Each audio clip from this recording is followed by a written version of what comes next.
Welcome, Aries. This is Regina from Pacific Tarot, getting ready to do a full moon in Taurus reading for you. Full moon is full on about the middle of November the 15th, depending on where you are in the world. This is a general reading. It may not resonate for all of you. They are general because you are so different. Your circumstances are different. And the placements of Taurus for all of you are different. This does focus most generally on uh, those with Aries rising, but it is going to be relevant to those of you with any significant Aries placements. My moon is in Aries, conjunct Jupiter. So Aries is a big part of my awareness. If you're interested in a personal reading, information about that is in the description box below, where I'm featuring a half-off sale through the end of this year. Please take advantage of that if you are interested.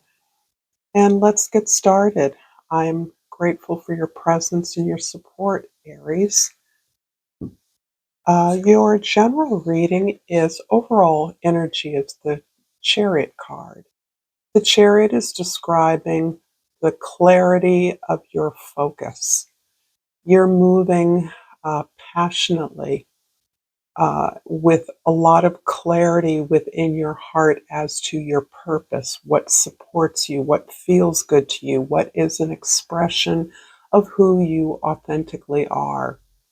And in this way, you are clearing space. And for many of you, that means a deep acceptance of who you are and what your gifts are. And therefore, you are removing those distractions that others present to you by way of requests for your help, your legendary willingness to help others, to fix problems for others. This is something you're now putting in its place. You are pushing it to the edges of your awareness, aware that that energy is not supporting you in making progress in the area that you want to make progress in. This is a very positive card. And for many of you, it has to do with your foundations, your roots, your ancestry, your family, the structure of your family, whatever, however you define your foundation, whether it be for family, profession, home, relationships. In the 10th house, we have the Star card, and this is resonating with your aspirations, your goals, the way others see you. However, you are moving towards what your North Star is, and that can be anything from your contribution to the world to your leadership of a group or head of household energy. This is a place where you have gone through a lot. You've overcome a lot of obstacles. This sometimes looks like a health crisis that is being successfully resolved. With your awareness that the cure lies beyond the retreat of symptoms.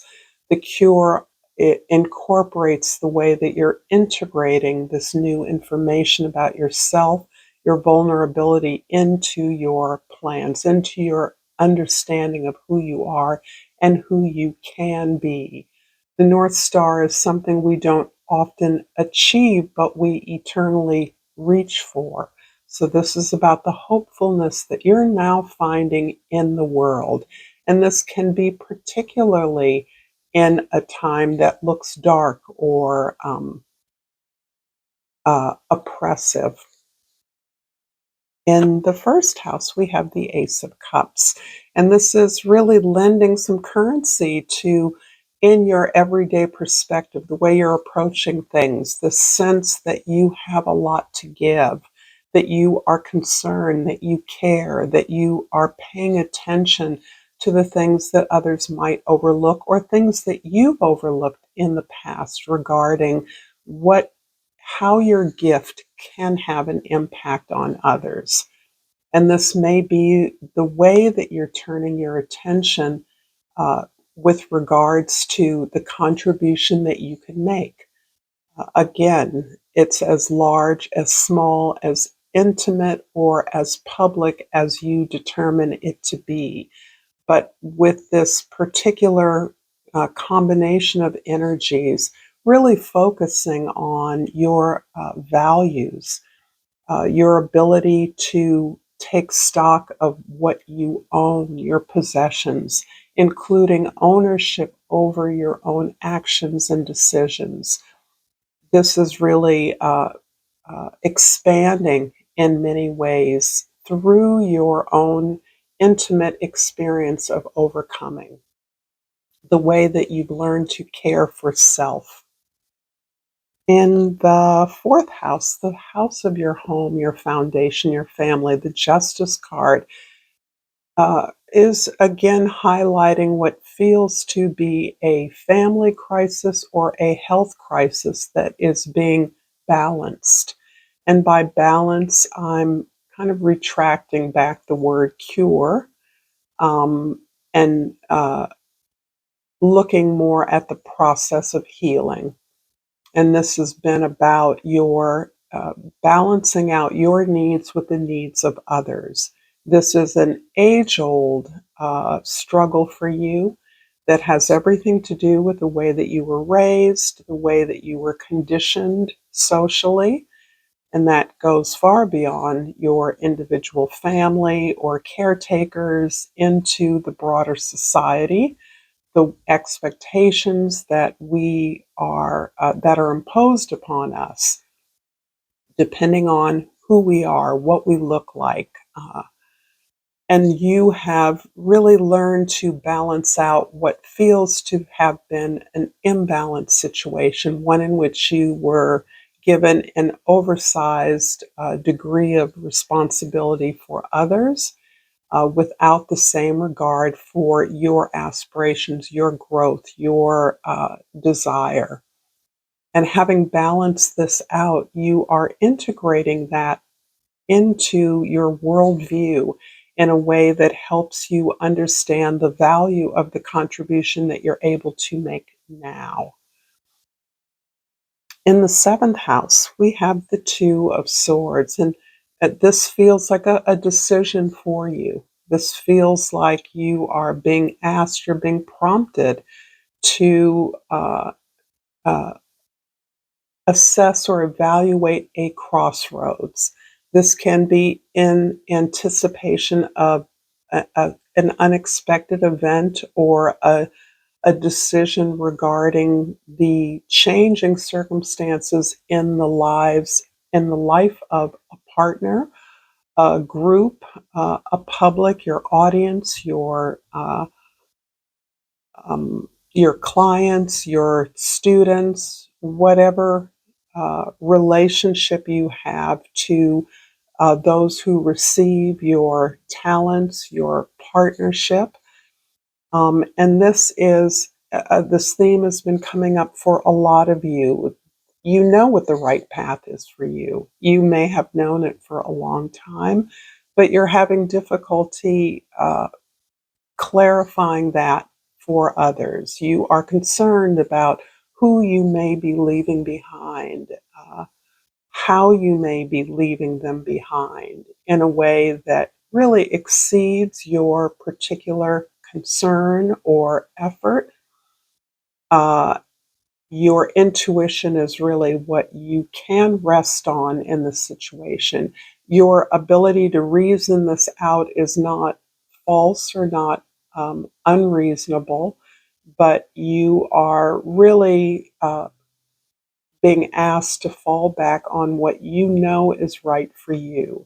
And what is right for you is harder than accommodating others, as you have often done in the past, as has perhaps been your habit.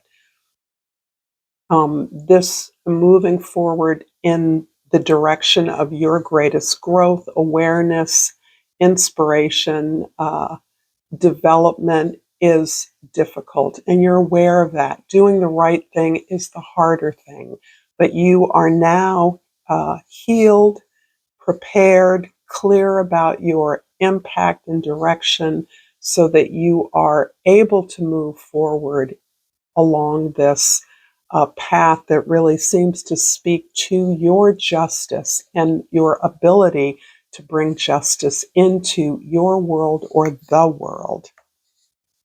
If this reading is resonating with you so far, Aries, please like this video, share this with others, and subscribe to my channel, Pacific Tarot. It is so appreciated. I am feeling your love, and I pulled the grief card. I understand that losing something is the opportunity to appreciate it. And this is feeling very much like a resonance with a particular relationship or to an individual, to a group, an intimate group, or to a goal that you have. The change, the transformation of that goal, that individual may be causing you the opportunity to recognize how much has changed, how much has been lost, but also how much you've grown from that experience. And that perhaps is the key here. It's not to blunt your feelings about that. It's to allow yourself to live in that sense of sadness, that ending, that transformation, but to recognize that you are far better now, far better able to deal with it, and far better to benefit from it. And I'm going to clarify the Ace of Cups in the first house with the Three of Wands. This is all about the work you're doing to set yourself up in a situation that will allow you to appropriately move forward with the resources, with the clarity about how to implement your resources, your gift, your talent, in a way that is in exchange and collaboration with others. You're making connections, you're networking, you're finding out the information you need to set something up. And I've used the word vehicle in the past and gotten some very funny responses from some of you. But the vehicle can be a personal business, a project, a new job, a new location, a new partnership that is pointed towards the development, the growth of something in particular that you're very clear about is advancing you. And this is in an area that is being highlighted during the full moon time. So your values have shifted. Your values are firmer, are clearer. And it's about the principles from which you operate that is the focus here on this setup. And the Justice card in the fourth house is clarified by the Nine of Coins. And the Nine of Coins is really it's a card that very much exemplifies your energy. This is you being fiercely independent and perhaps establishing an economic or financial independence that may be a new development in your growth. This is you pulling together the resources you have, recognizing how cultivating your talents, your gifts, your opportunities is leading you to a place of that economic freedom that allows you to invest appropriately in yourself and in others that are aligned similarly with you. There's a lot of resonance here around your creative opportunities and hence the way that you work with others, which I believe is greatly transformed when you have a more independent perspective. There's less skin in the game when you feel attached to others through economic dependency, if that makes sense to you. In the seventh house, the Two of Swords is being clarified by the Empress card. And this is you really in the act of sharing resources with others, in the act of broadcasting, publishing, or communicating broadly with a diversity of others, communities, locations. This is where you're really shining. This is where you're feeling yourself to be complete, to be whole, to be totally submerged in the creative process to a degree to which you not only work diligently, work lovingly, but you allow space to be appreciated, to be recognized, to be rewarded, to be loved. And this is part of the justice that you are receiving as an extension of your healing process from childhood, from coming of age, where you have exploded the expectations of you in such a way that you are feeling that sense of wholeness within yourself. And thus, this is really building on this economic independence that you are beginning to experience. And the star card in the 10th house is clarified by the Hermit. This is allowing you to give yourself the space to process the changes, the transformations that you're experiencing. The Hermit is about always coming back and consulting the self, coming back and looking for answers within, knowing that any advice or information or training or knowledge you gain from outside must be checked in with. This is really a confirmation of who you are and why you are the way you are and your right to be so. This is an extension of self-acceptance to the degree that you recognize your path to this self-acceptance, this self-affirmation, this respect is really something that must be shared with others in whatever way that works for you. And for many of you, this is a very creative opportunity. It isn't just for those of you that are creatives or artists. Any aspect of your life, any progress made is done creatively if it's done by you, the individual, moving from your heart. So this is what your necessity to share with the world what you've learned, what you know, what you have to offer comes from this place of knowing who you are. And I'm going to finish this reading with a flora and fauna of Africa. And I pulled the Cape honeybee. And the key word is sweetness.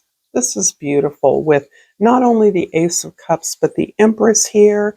You have a lot to love, to savor in your life. Make time to enjoy the fruits of your labor. It's okay to indulge in the sweetness of life. You will soon attract your desires. Thank you so much, Aries, for this lovely reading. Until next time, namaste.